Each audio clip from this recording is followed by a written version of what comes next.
किहड़े पासे पिया है? मौत दिन ब दिन करीब आ रही है बंदे, तू किहड़े पासे पिया है? तुझे पता ही नहीं मौत कितनी सख्त है। तुझे भूल ही गया तूने रब के हुजूर पेश होना है। तुझे कब्र ही नहीं याद, तुझे कब्र के अंधेरे नहीं याद, तुझे कब्र की तन्हाइयां नहीं याद, तुझे कब्र के कीड़े नहीं याद।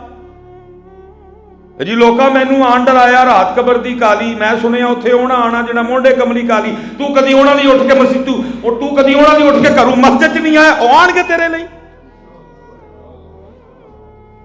अगर ये है तो फिर हो सीधा मेरे साथ जरा।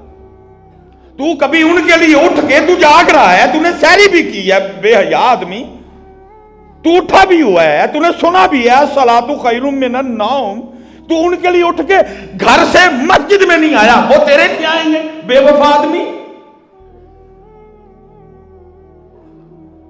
तू रमजान में उनके लिए उठ के घर से मस्जिद नहीं आ रहा। मैं सुनिया उसे होना आना जिन्हें मोंडे कमली काली, वो आते हैं, लेकिन तू भी तो कभी आना। तू कभी रमजान में भी उनके लिए घर से उठ के मस्जिद में ना आए और तू कहता फिरे ओना आना जिन्हें मोंडे कमली काली, आते हैं वो, लेकिन उनके लिए आते हैं जो आते हैं, जो आते हैं। तू ऐसा बेवफा आदमी, तुझे याद ही नहीं कोई।